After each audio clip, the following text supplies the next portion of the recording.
me how you work it. Sweat, sweat. अस्सलाम वालेकुम, welcome to our YouTube channel Pande Talkies. मेरा नाम है अरसल, मेरे साथ है उमैद। जैसा कि आप जानते हैं हमारे चैनल को आपने लाइक करना है, सब्सक्राइब करना है, वीडियो को शेयर करना है। तो गाइस चलते हैं हमारे टॉपिक की तरफ जल्दी जल्दी, क्योंकि आज टॉपिक है बहुत ज़्यादा। सबसे पहले तो हम बात करेंगे, नजम सेठी साहब ने आज अपना चार्ज संभाल लिया, 14 रुकनी कमेटी बनी है। और फिर हम थोड़ा सा बात करेंगे पाकिस्तान की इकॉनमी के ऊपर, और फिर हम पाकिस्तान की सियासत के ऊपर बात करेंगे, जो कि बड़ी थी दिलचस्प हो गई है। तो अरसल क्या कहते हैं आप? आज तो नजम सेठी साहब ने जो है आज उन्होंने पहले तो सबसे पहले स्टार्ट अपना डे के इस तरह किया कि उन्होंने ट्वीट की और उन्होंने अपना इक़्तिदार जब लिया और जो अलविदाई दिया रमीज़ राजा को, तो वो उन्होंने कंसोल किया एक ट्वीट के अंदर, और उसके बाद उन्होंने अपने चार्ज को प्रॉपर संभाला। लेकिन ये है कि इसमें काफ़ी चेंजिंग है। अब वो उन्होंने कह दिया कि जनाब, उन्होंने फिर अपनी अचीवमेंट्स बताई नजम सेठी साहब ने कि जनाब के मैं जब आया था तो मैंने क्या क्या अचीव किया था। उन्होंने पीएसएल के बारे में बताया कि पीएसएल लॉन्च किया और हमने काफ़ी सक्सेसफुल एक फ्रेंचाइज को लेके चले। तो बड़ी उम्मीदें हैं उनके वापस आने से, उनके माइंडसेट, उनके थिंक टैंक से वापस पीसीबी को हम उसी अरूज पे देखें यार। लेकिन अरसल मुझे जो एक कॉन्फ्लिक्ट, एक सवाल जो मेरे दिमाग में आ रहा है वो ये आ रहा है कि नजम सेठी साहब एक क्रिकेटर हैं या एक सहाफ़ी हैं? उमैद जो भी है, क्रिकेटर हैं, सहाफ़ी हैं, वैसे बाकी है तो वो सहाफ़ी, लेकिन उन्होंने अपने प्लान से, जो गेम प्लान था उनका या जो उनका वर्किंग प्लान था जिसको वो उन्होंने एग्जीक्यूट किया प्लान को, उससे उन्होंने साबित किया कि वो इस फील्ड के भी हैं, प्लेइंग लेकिन देखो, एक रमीज़ राजा से मेरे हिसाब से रमीज़ राजा से इफेक्टिव उनका दौर था। होप्सो के इस बारे भी वही बिल्कुल ऐसा ही है, के साथ वो काम कर। ऐसा ही है। मोहम्मद आमिर ने तो बकायदा ट्वीट करके कहा है कि आप राइट जॉब पे राइट पर्सन है, लेकिन उनकी वापसी मुतवक्को है, इसलिए उन्होंने तो ये ट्वीट कर वो तो कह रहे हैं शर्जील की भी मुतवक्को है, और कुछ लोग तो यहाँ तक कह रहे हैं कि सरफराज को भी एज अ कैप्टन वो बनाएंगे। लेकिन मुझे तो मुश्किल लग रहा है सरफराज का, मुझे उम्मीद अब पता है मुश्किल लग रहा है आना वापस, लेकिन ये है कि हाँ वो ये जरूर करेंगे कि बाबर आजम की जगह किसी और को कैप्टन जरूर वो तो कल मैंने अपने व्यूअर्स के साथ शेयर किया था कि शकील शेख जो है वो बाबर आजम की कैप्टनसी के काफ़ी खिलाफ है। तो उन्होंने अपनी चीज़ें बताई। कल तक हमें व्यूअर्स ये पता चल रहा था कि रमीज़ राजा जो हैं शायद कोर्ट में जाएं कि आपने मुझे उतारा क्यों है, लेकिन ऐसा अभी तक कोई सुनने में नहीं आया। तो लिहाजा आज उन्होंने चार्ज संभाला, उनके अंडर 14 रुकनी कमेटी बनी है। उस कमेटी में जो नाम आ रहे हैं उसमें कहा जा रहा है कि इंज़मामुल हक, और क्या कहते हैं शुएब अख्तर, शाहिद अफरीदी, और क्या कहते हैं सकलैन मुश्ताक का भी नाम आ रहा है कि ये चारों जो हैं, ठीक है, उस कमेटी के अंदर शामिल होंगे। और वो सना है वुमेन्स क्रिकेट टीम, सना मीर, वो भी इसमें शामिल होंगी। बाकी जो ऑफिशियल्स हैं कुछ वो शामिल होंगे जो कि पूरी इसको मॉनिटर करेंगे। और बताते चलें कि डिपार्टमेंटल क्रिकेट को उन्होंने कहा है कि मैं ओपन करने लगा हूं, क्योंकि हमारे लाखों प्लेयर्स हैं जो कि अनएम्प्लॉयड हो गए हैं। आप इंग्लैंड से सीखें, आप किसी बड़ी टीम से, ऑस्ट्रेलिया से सीखें, न्यूजीलैंड से सीखें, डिपार्टमेंटल क्रिकेट से ही प्रमोट करते हैं, फिर लीग्स में जाते हैं और वहां से पॉलिश करके वो इंटरनेशनल टीम में लेके आते हैं ताकि लड़के टेस्ट खेल सकें, इंग्लैंड की तरह वर्ल्ड वॉच ना हो। ये इन सारे स्टेप से आप गुजारेंगे तो उनकी फिटनेस का आपको पता चलेगा कि T20 के हैं, वनडे के हैं, कि टेस्ट के प्लेयर। लेकिन यार इस सारी चीज के ऊपर जो सहाफी बरादरी है वो नजम सेठी साहब के ऊपर बड़ी ही ज्यादा तनकीद कर रही है। वो कह रहे हैं कि एक पर्टिकुलर पार्टी जब आती है तो आप यानी कि पीसीबी में आ जाते हैं, और अगर कल को ये पार्टी फॉर एग्जांपल पीटीआई की गवर्नमेंट आ जाती है, सपोज कर लेते हैं, तो क्या मुझे बताएं कि नजम सेठी साहब चैनल के ऊपर बैठ के अनबायस्ड तज्जिया कर सकते हैं? बात आपकी भी ठीक है, लेकिन देखें उन्होंने फिर इसी पे काउंटर किया। उन्होंने इसका जवाब इस तरीके से दिया कि देखें इमरान खान साहब असल में प्लेइंग से, मतलब क्रिकेट की दुनिया से यहाँ पे आए और उनकी वजह शोहरत क्रिकेट है। उन्हें तो ज़्यादा फोकस्ड करना चाहिए था, खासतौर पे इस डिपार्टमेंट की तरफ। लेकिन उन्होंने एक रमीज़ राजा को, जो लेजेंड भी रहे हैं आपके और वो कमेंटेटरी भी उन्होंने काफ़ी की है, लेकिन ये है कि वो इस फील्ड से ही है, लेकिन उन्होंने उस तरीके से इफेक्टिव कोई अपना सिनेरियो नहीं दिखाया या गेम प्लान नहीं दिखाया या कोई को तरक्की की तरफ नहीं लेके गए। लेकिन on the other hand Najam Sethi जो है वो बहुत इफेक्टिव रहे हैं उनके मुकाबले में। सही।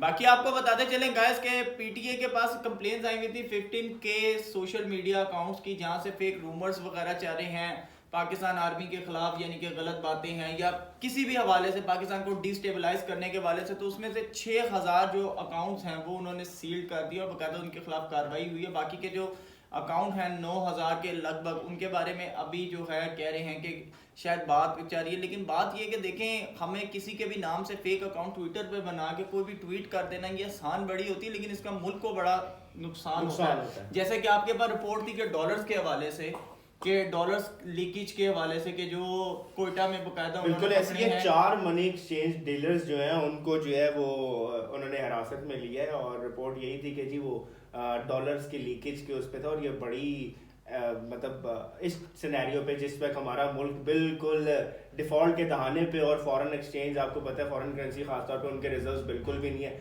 एक इलीगल काम हो रहा था, और उस पे जो है एफबीआर ने रेट डाली और रूमर्स के ऊपर ये बताया जा रहा है कि कम से कम अल्लाह ना करे कि डॉलर जो है 300 रुपीस को टच करेगा, अल्लाह ना करे कि ऐसा हो, क्योंकि पाकिस्तान की इकॉनमी को काफ़ी ज़्यादा नुकसान पहुंचेगा।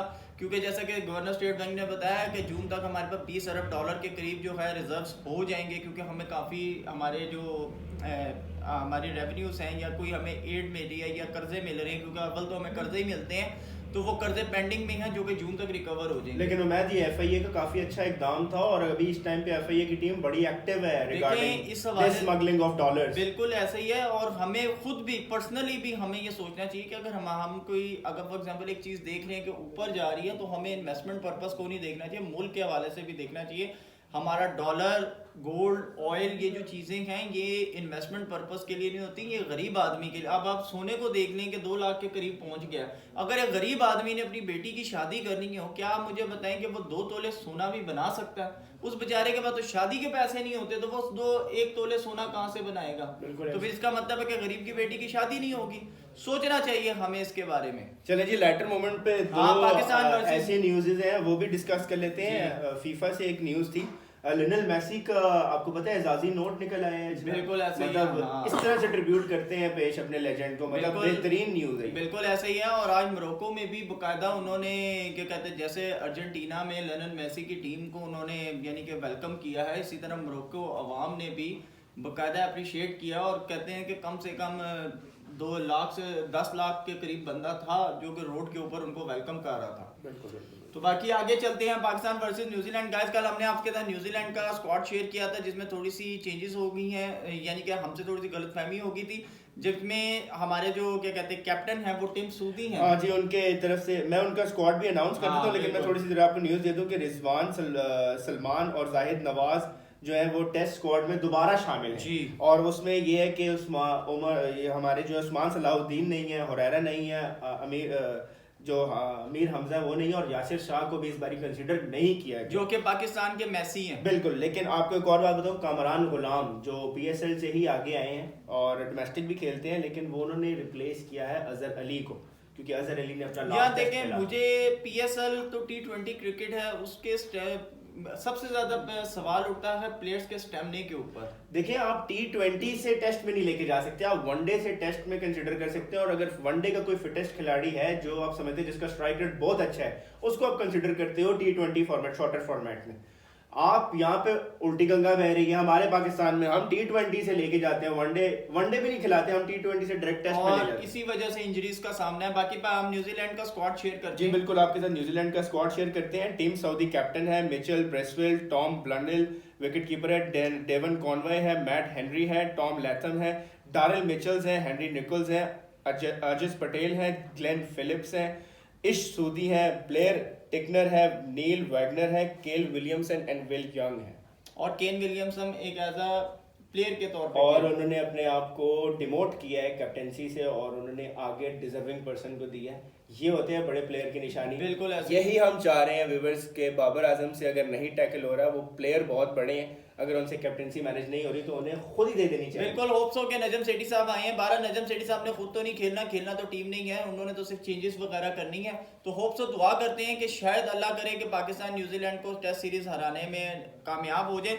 बाकी गाइस हम चलते हैं थोड़ा सा सियासत की तरफ, जो कि बड़ी दिलचस्प हुई है, जिसके अंदर इस वक्त आज फवाद चौधरी साहब ने बाकायदा इस बात की तस्दीक कर दी कि हमारे 5 MPA जो हैं वो कम है, जिसमें से 4 अप्रॉक्सीमेटली उम्रे के लिए गए हुए हैं, एक है वो अपने बेटे की कीमोथेरेपी में बिजी हैं। तो उन्होंने कहा कि फ्राइडे तक, तो क्या कहते हैं, फ्राइडे से हम प्रोसेस स्टार्ट करेंगे, असम्बलियाँ यानी अदम एतमाद का वोट होगा, सारी चीज़ें होंगी। तो गाइस आपको ये बताते चलें कि 23 दिसंबर को तो असम्बलियाँ डिसॉल्व नहीं हो रही, ठीक है ना।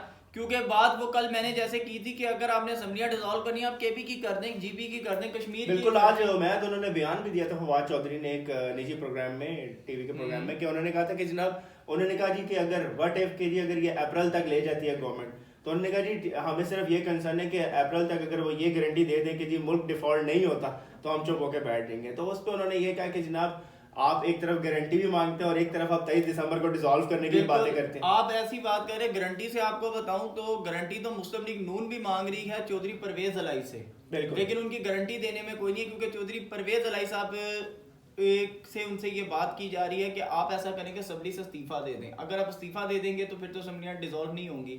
और जहाँ तक बात है परवेज अलाई साहब के डिनोटिफाई होने की, तो वो अभी तक तब तक नहीं हो सकता क्योंकि जब तक कोई लीगली काम ना हो, क्योंकि अभी तक तो ईवान बुलाया ही नहीं गया पंजाब असम्बली का।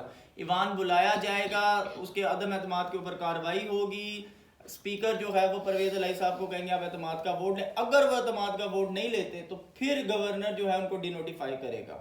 तो कल इसके ऊपर काफ़ी ज़्यादा प्राइम मिनिस्टर हाउस में, गवर्नर हाउस में बैठे कोई तमाम जितने भी कानूनी माहिरीन थे, कुछ कहते थे जी असम्बलियाँ तोड़ दो, ठीक है ना, तो कुछ कह रहे थे नहीं जी। फिर इन्होंने बाकायदा लूप में लिया शहबाज शरीफ साहब को, तो शहबाज शरीफ साहब ने उनको का यही कहा है कि जब तक कोई ऐसा इकदाम नहीं होता तब तक हम डिनोटिफाई उनको नहीं कर सकते। चलें जी, नोकझोंक तो सियासी नोकझोंक तो जारी रहेगी, बाकी कल मिलेंगे हम अच्छी न्यूज़ के साथ और इंशाल्लाह जो लेटेस्ट न्यूज़ चल रही ऐसे ही होंगी उसके साथ मिलेंगे।